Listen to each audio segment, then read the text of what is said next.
The funeral reception had the hollow warmth of weak coffee and stale pastry.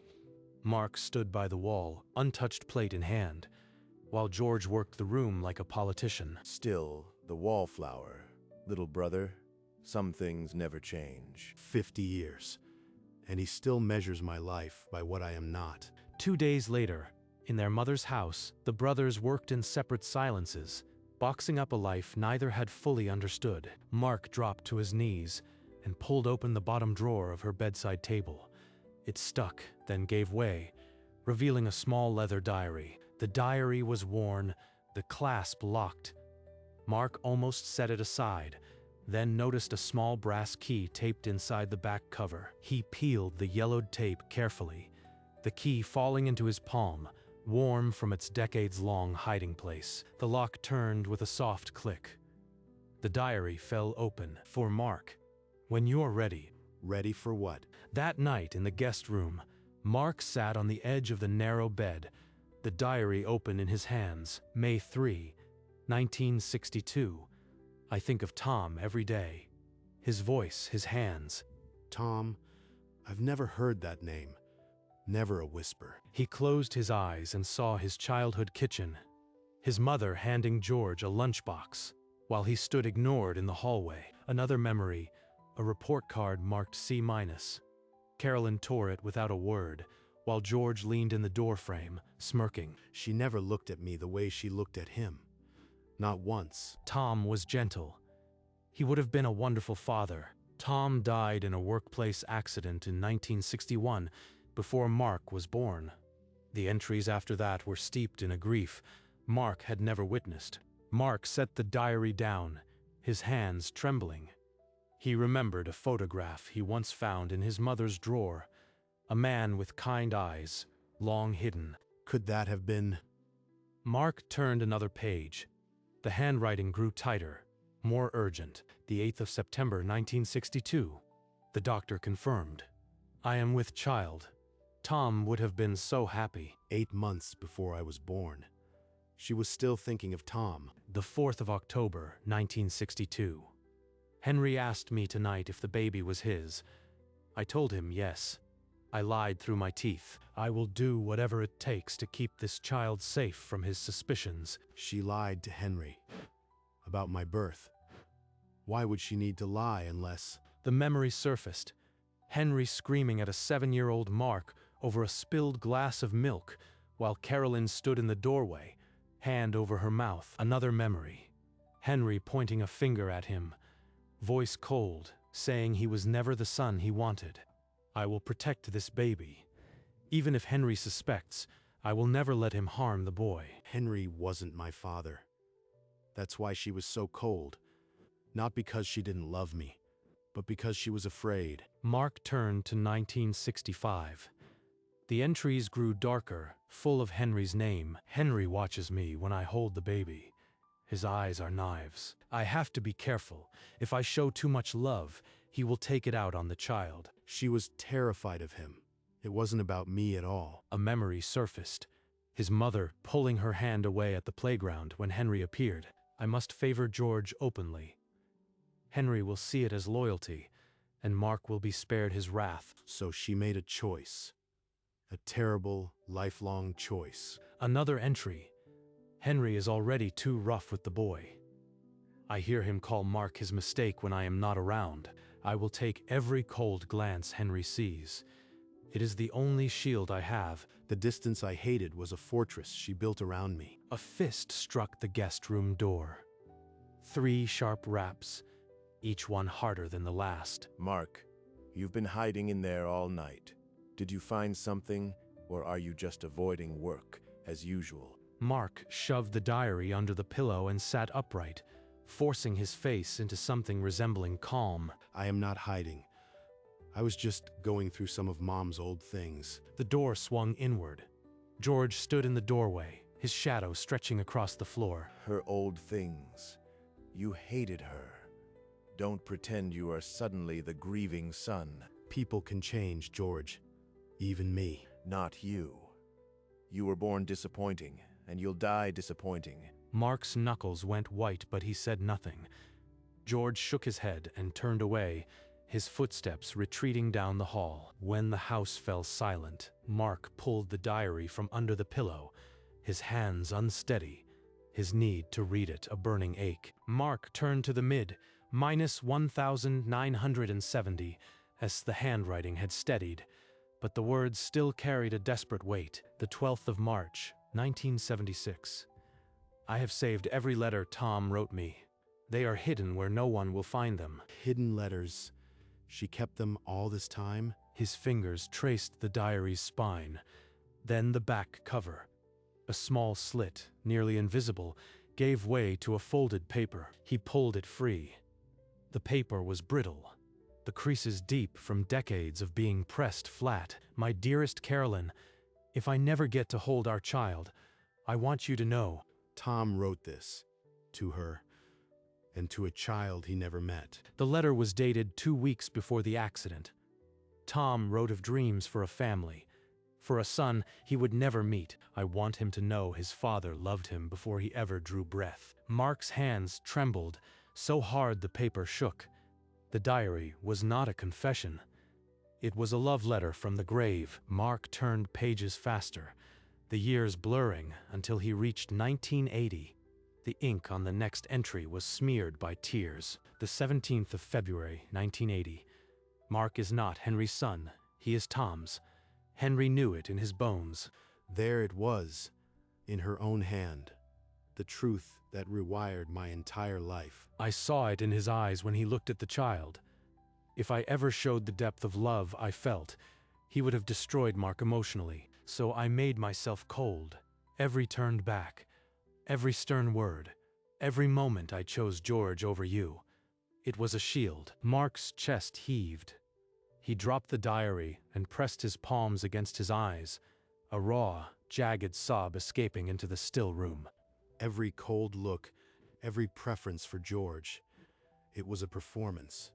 All of it. Through the window, rain began to streak the glass, blurring the streetlights outside, mirroring the distortion of every memory Mark had ever held. He opened the diary again, his fingers tracing the name Tom, the father he never knew, but who had loved him from beyond the grave. The truth was a blade, but it also set him free. His mother had loved him, fiercely, silently, across decades of deliberate deception. He turned to 1988. The pages were sparse, the handwriting shaky, the gaps between entries long. The 15th of August, 1988. Henry confronted me again. He accused me of still loving Tom. She sent me away because she was terrified he would finally snap. He saw the driveway in his mind, the packed car, his mother's silhouette in the window. I watched him drive off. I did not wave. I could not risk Henry seeing my grief. She stood there, not waving, to save me. I never knew. The tears came again, but they were different. Clean, releasing decades of poison. She loved me enough to let me hate her for 50 years. He leafed through old memories, the anger dissolving as he saw the truth beneath. Then he turned to the final pages, the diary now a road leading to something he never expected. The final entry was dated 3 weeks before her death. The handwriting was frail, but deliberate. The ink thin as a whisper. My dearest Mark, if you are reading this, I have passed. I need you to know how sorry I am. I protected you the only way I knew how. I hope you can forgive me for the coldness you felt all those years. Your real father was Tom. He had a sister, Eleanor, who has waited her whole life to meet you. Eleanor Whitman, 12 Chestnut Lane, Harrisburg, Pennsylvania. She has been waiting her whole life to meet you. An actual address. After 50 years of nothing, she gave me a place to go. He traced the address with a trembling fingertip, the ink as permanent as the secret it held. What would I even say? Hello, I am the nephew you never knew. He closed the diary, his heart hammering against his ribs. Outside, the rain had stopped, leaving a cold stillness in the house. She was waiting for me all these years. What do I do now? The next morning, the kitchen smelled of stale coffee. George already sat at the table, A newspaper spread before him like a shield. Finally awake. You look terrible. Couldn't sleep, or just your usual incompetence. I slept fine. You've been acting strange since the funeral. Did you find something in her things? What are you hiding? I am not hiding anything. I just need to leave early. A work thing came up. Work? Is that what you call hiding? You are running away again, just like you did in '88. Mark said nothing. He turned from the counter, his coffee untouched, and walked out. In the guest room, he packed his bag quickly, then slipped the leather diary between his folded shirts. This is the only road I have now. Mark started the car, the address burning in his pocket. He didn't look back at the house. George stood at the living room window, his coffee untouched. He watched the car pull out and disappear down the street. Off on another disappearing act. Same old Mark. Mark gripped the steering wheel, knuckles white. The diary sat on the passenger seat, a silent companion. Eleanor Whitman. He repeated the name softly, like a prayer he was just learning. The highway stretched ahead, a ribbon cutting through fields of brittle winter wheat. At a rest stop, he pulled into a parking space and killed the engine, the sudden silence pressing in on him. He opened the diary to the final entry, his thumb tracing the address. The ink seemed to pulse under his touch. She's been waiting my whole life. I am not going to fail her now. He placed the diary back on the seat and turned the key. The engine hummed, steady as a promise. 300 miles to Pennsylvania. But for the first time in 50 years, he knew exactly where he was going. The street was quiet, lined with dormant oaks and brick mailboxes. 12 Chestnut Lane sat at the end, a small white cottage with a red door. Mark pulled to the curb and shut off the engine. His heart hammered against his ribs as he stared at the house. 50 years of not knowing who I really am, and the answer might be on the other side of that door. He stepped out of the car, the diary tucked under his arm. The brass numbers on the door caught the afternoon light. Just knock. It's just a door. He raised a trembling hand and knocked twice. The sound hollow in the still afternoon. The seconds stretched. A faint rustling came from inside, then soft footsteps approaching. She's real. These footsteps mean she's real. The door swung inward a crack, warm lamplight spilling onto the porch. Mark's breath caught. A voice, soft and trembling with decades of waiting, spoke from beyond the threshold. The door opened fully, and an elderly woman appeared, her silver hair framing a face that had waited decades for this. You must be Mark. I'd know you anywhere. You have Tom's eyes. She said his name like a prayer. He couldn't speak. She saw the diary in his hands, and her eyes filled with tears. Carolyn's words. She promised me she'd find a way for you to know. I only found it 3 days ago, after her funeral. Oh, my dear boy. Come in, come in. You've had a long journey. She led him into a cozy living room, and he sat, numb, on the floral couch, the diary still a shield in his lap. I've never been called boy by anyone. It feels like a gift. Eleanor brought a tray with a teapot, her hands trembling, and poured 2 cups, the steam rising between them like an offering. Eleanor rose, her hands steadying on the armchair, and returned with a worn leather photo album, its spine cracked with age. This is Tom, your father. The word father landed in his chest like a stone. He had the kindest smile. He would have loved you with everything he had. Mark's eyes traced the black and white image, finding the shape of his own jawline, the set of the eyes, Tom's eyes. He carried this locket of him and Carolyn at the fair, the summer before the accident. It's still here. The photo inside. They look so young. They looked happy. In love. Before the world broke them. He died not knowing about you, but I think some part of him did. A father's heart knows. Mark closed the locket, his fingers trembling. The weight of a lifetime without this man settled deep in his bones. Eleanor rose again, returning with a small wooden box tied with a faded ribbon. I've known about you since you were born. Carolyn wrote me, asked me to wait until you found your way here. She knew. All these years, someone else carried the truth for me. These are the letters Tom wrote to her. She sent them to me for safekeeping before Henry grew suspicious. My dearest Carolyn, I dream of you and the life we'll build. He loved her. This isn't deception, it's preservation. She wanted you to know love, Mark, even if it had to wait half a century. She reached up and cupped his cheek, her thumb brushing away a tear he hadn't felt fall. I forgive her. God, I forgive her for every cold moment. She did it all for me. The box of letters sat open in his lap, proof of a love that had survived silence, death, and decades of secrecy. Eleanor gathered the box gently and said, "Enough tears for one afternoon. Let me feed you." Sit, please.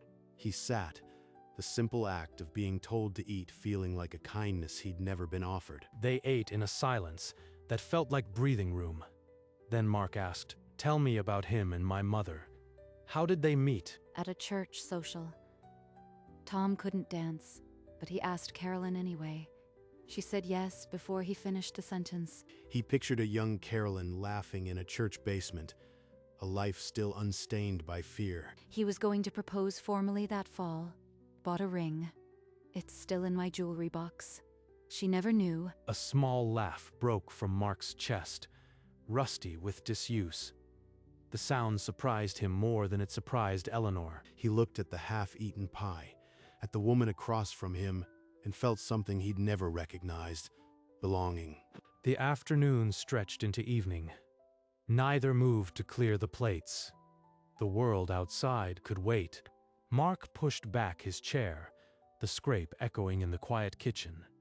The clock on the wall read nearly 7.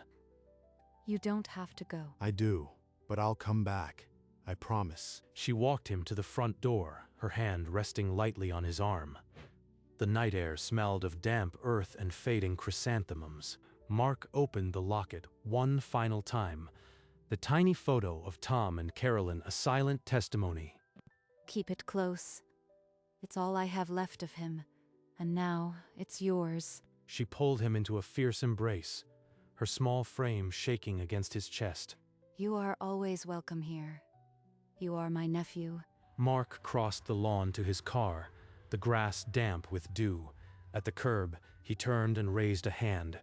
Eleanor stood on the porch, her hand lifting in a small wave. In the deepening twilight, she seemed unbroken, waiting still, but with hope now instead of waiting alone. The highway unspooled in the dark. Mark lifted the locket, the diary beside it like a constant companion. He opened it, the tiny photo of Tom and Carolyn catching the dashboard light. A father he never knew. A green exit sign flashed by, his town in 30 miles. The distance felt heavier than it should. His phone chimed. A text from Eleanor. She told him to drive safe, calling him nephew. In the rearview mirror, his own eyes stared back. Nephew. He tried the word on his tongue. The highway streamed with red taillights. Somewhere in the rhythm of the road, a decision solidified. I won't tell George. This secret is the only thing my mother ever gave me willingly. I'll keep it. He pulled onto the shoulder, the engine ticking. He opened the diary to the final page, tracing her name. I forgive you, Mom, and I finally understand. He pulled back onto the highway. The diary and locket rested beside him, a new compass for the road ahead. Mark's headlights swept across the driveway, catching the dust on George's rental. A single lamp glowed behind the living room curtains. He killed the engine and sat for a moment, the diary and locket pressed against his chest inside his jacket. Then he stepped into the cold. Inside, George stood in the center of the cluttered living room, arms crossed, his face unreadable but his posture rigid with questions. Where the hell were you? I called your work. There was no emergency. I needed space. Drove east, cleared my head. That's it? You vanish for days and expect me to believe that? Believe what you want. George, that's never changed between us. Mark walked past him, without waiting for a reply, his hand brushing the diary hidden beneath his jacket. In the kitchen, George stood motionless among the half-packed boxes, the silence settling like dust. No further questions followed. The lie sat between them. But for the first time, the truth was Mark's alone. Early morning light crept through the guest room curtains. Mark stood by the stripped bed, his bag open on the mattress. He pulled the leather diary from his jacket and set it beside the locket. The two things together felt like a completed sentence on a sheet of hotel stationery. He began writing. The words came slowly, like water finding a path. Tom, I never knew you, but I know you loved my mother, and that love protected me my entire life. Thank you. He folded the paper once, then twice, and slid it into the diary's back cover, beside the key still taped there. The diary went into the bag, nestled between the locket and a sweater. A new inheritance. He zipped the bag closed and straightened. The room looked smaller now, empty of the man who had entered it days ago. His hand rested on the bag for a moment, feeling the weight of what it carried. He picked up the bag and walked out of the room, the door clicking shut behind him. Downstairs, the house was still. He didn't pause. The diary and locket were all he needed. Mark paused at the foot of the stairs. Then, softly, he climbed back up to his mother's room. The bottom drawer was still open, empty now except for a faint outline in the dust where the diary used to be. You kept it all these years. Now, I'll carry it for both of us. He pushed the drawer shut with a quiet click, the sound sealing a lifetime of secrets. Thank you, Mom. He turned and walked out of the room, not looking back. The hallway was quiet, the whole house holding its breath. He opened the front door, and the cool morning air rushed in. He placed his bag on the passenger seat, the diary resting on top, visible in the growing light. The engine turned over. Mark glanced once at the old house, its windows dark, and then pulled onto the empty street. The diary, now closed on the seat, held a letter to a man he'd never met, and the record of a mother who loved him with a fierceness he only now understood. The car moved down the quiet street, the sunrise gold catching the dust in its wake. Upstairs, a curtain moved. George watched the taillights shrink, his face unreadable. Another disappearing act, but something felt different this time. He didn't need George to understand. The piece was his alone. The diary rested on the seat, the locket beside it, silent witnesses. Mark's hands were steady on the wheel. The weight of 50 years had finally lifted. The road stretched east into the sun. He drove toward a future he'd never dared imagine. The diary was closed, but its words had opened a door. I am my father's son, and I am my mother's, in every way that mattered. And he carried his mother's love, finally understood, into the day.